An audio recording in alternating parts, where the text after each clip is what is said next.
Dir. Di materi ini saya akan menyebutkan komponen-komponen poros propeller.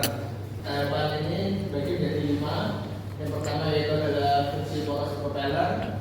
Yang kedua itu komponen poros propeller. Yang ketiga itu fungsi komponen poros propeller. Yang keempat itu cara kerja. Dan yang kelima itu diakhiri dengan sesi tanya jawab. Nah, yang pertama yaitu adalah fungsi poros propeller. Poros propeller merupakan salah satu komponen pemindaian daya yang berfungsi untuk menyalurkan putaran atau torsi dari transmisi menuju ke diferensial atau ergen. Poros propeller yang digunakan pada keadaan bergerak roda belakang, tetapi dengan posisi engine di depan. Nah, selanjutnya yaitu komponen poros propeller.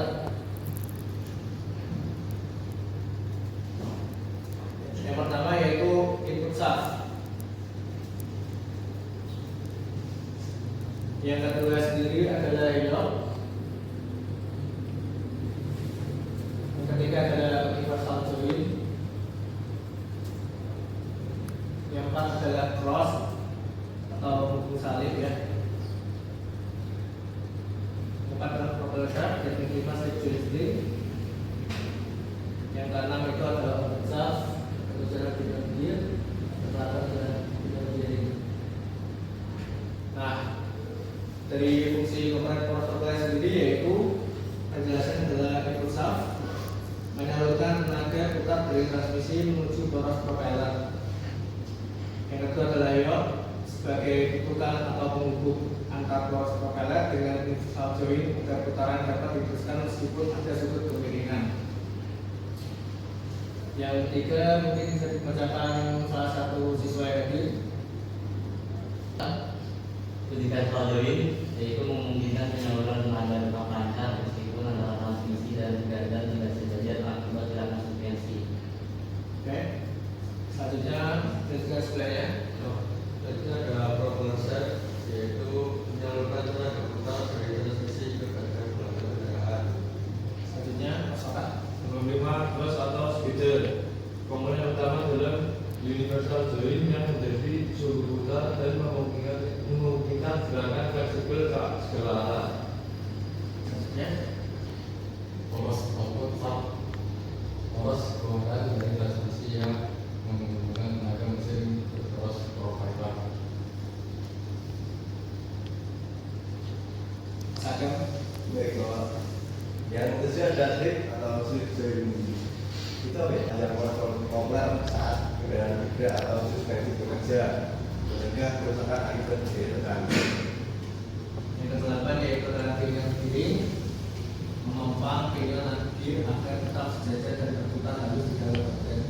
Yang terakhir adalah pilihan gear menentukan tenaga putar dari meneruskan tenaga putar dari poros propeller ke ring gear pada gagal untuk menggerakkan roda belakang. Nah, di sini akan saya jelaskan cara kerjanya.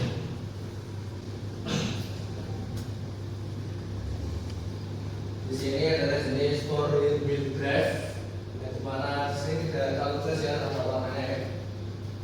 Ini nomor yang di biru ini akan warnanya adalah engine, yang hijau ini adalah kopling dan transmisi, yang merah ini adalah komponen poros propeller, yang terakhir ini adalah engine diferensial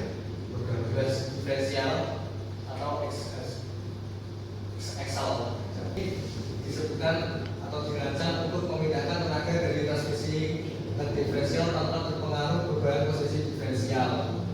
Nah, mengapa di sini kok tertulis memindahkan tenaga dari transmisi ke diferensial tanpa terpengaruh perubahan posisi diferensial? Itu terdapat alasannya. Ada yang tahu tidak? Tidak ada sama sekali. Belum.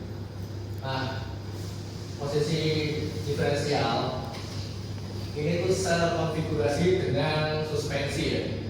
Jadi saat suspensi bekerja di jalan yang datar atau ada posisi tidur atau jalan yang tidak rata, suspensi itu akan bekerja naik turun sehingga poros dari chassis suspensi itu berubah tidak sesaja dengan chassis dari kita sekali saja. di sini komponen yang paling penting menurut Masnya itu apa? Sehingga tenaga dari transmisi itu dapat tersalurkan ke ini diferensial. Salah.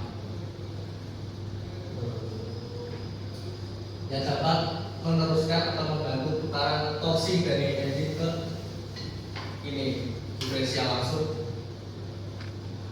Apa komponen apa yang membantu? Lihat jelas nih Mas. Mas kan? Yo sama ini terkait ini Pak. Betul sekali. Tahu fungsinya nggak Mas? Tadi kan sudah saya jelaskan. Setelah lihat kan dia kan ngomong barang si poros propelernya itu Pak. Itu saja Mas. Jadi kan kita pelajari apa ada terus salibnya. Jadi itu geraknya itu atas bawah dan itu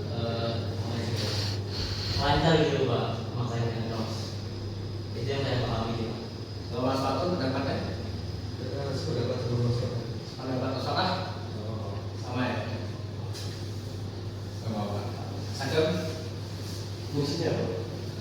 Ya fungsi inti dari Ya. internal joint sendiri. Menurut saya itu meneruskan gaya atau torsi dari engine ke apa namanya ke diferensial Melalui mulai di proper set. oke benar. Ya kurang lebih hampir benar. Jadi komponen internal joint sendiri itu fungsinya untuk meneruskan ya. Namun kenapa kok tidak diteruskan? Dan ini kan sebenarnya dari sejajar. Nah, jadi internal joint itu bergerak secara luasa atau secara bebas. Kalau masih pernah membongkar, ada yang pernah membongkar? Belum. Nanti next pertemuan ya Mas.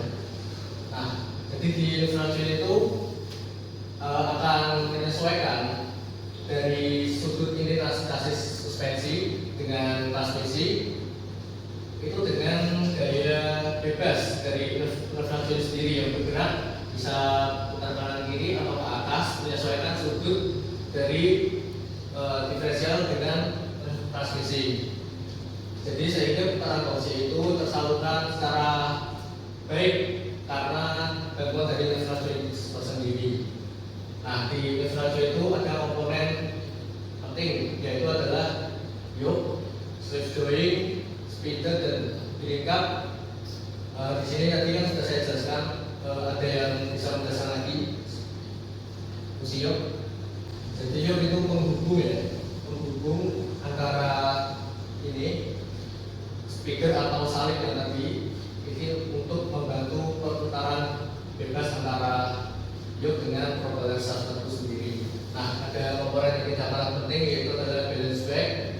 Balance bag berfungsi untuk menyeimbangkan sudut dari ketidakseimbangan antara sudut diferensial ini dengan sudut chassis transmisi. Nah, pada jenis ini terdapat juga jenis yang lain yaitu adalah 3 joint type. Secara garis besar itu mirip dengan 2 joint type ini, namun terdapat tambahan pada universal jointnya terletak pada tengah.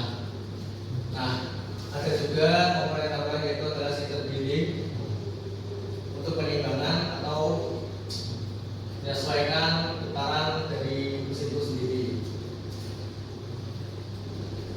Nah, itu dari saya menurut saya. Ini untuk soal jelasnya kerjanya.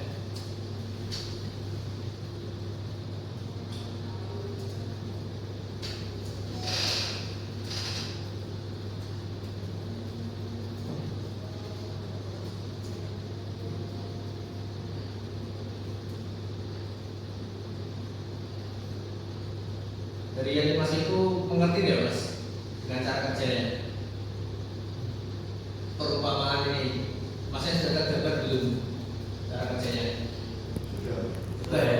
Saya mau memberi pertanyaan dengan Mas itu kira-kira komponen apa yang bisa menyesuaikan panjang poros propeller itu sendiri? Balancer Pak. Salah. Itu slave joint Mas.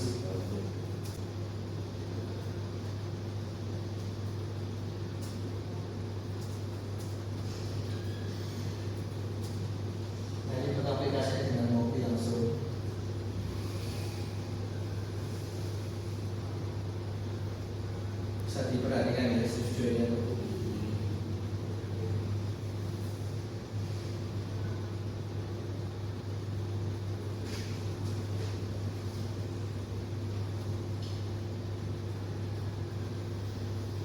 Sudah mengerti? Berapa?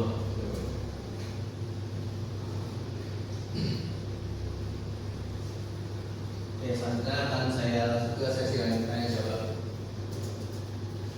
Silakan yang mau beri pertanyaan.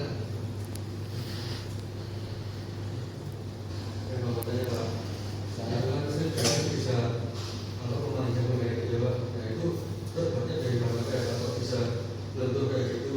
Nah, pertanyaan bagus. Nah, Terbuat dari bahan apa?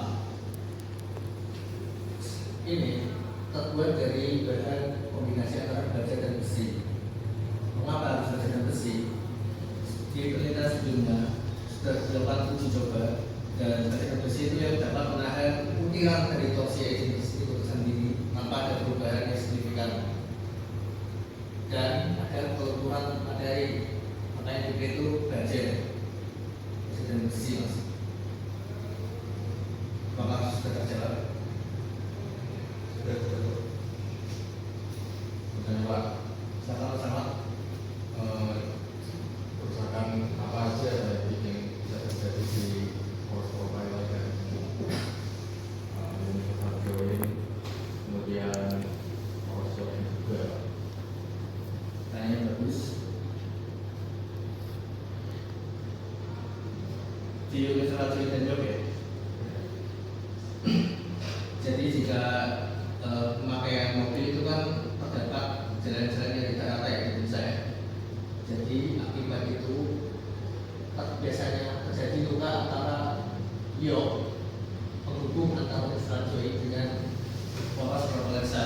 Memang ini dibuatkan telah lubang ini itu longgar ya mas ya.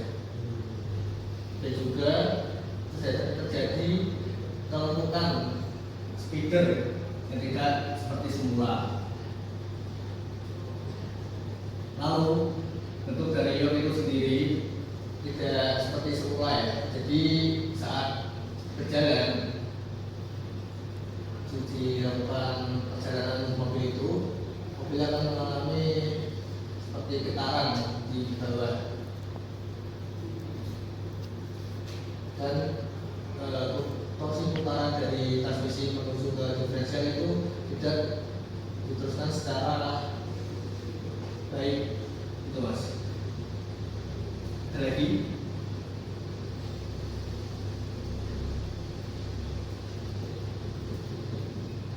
Ya Pak, maksud saya Pak, itu konstruksinya itu dari mobil komersial biasa di mobil listrik itu sama loh Pak, dari konstruksinya. Untuk konstruksinya sama ya mas ya, karena poros propeller sendiri kan itu sistem penghubung ya Iya. dari engine ke diferensialnya. Tapi saya sendiri sih kurang tahu ya mas. Mungkin nanti saya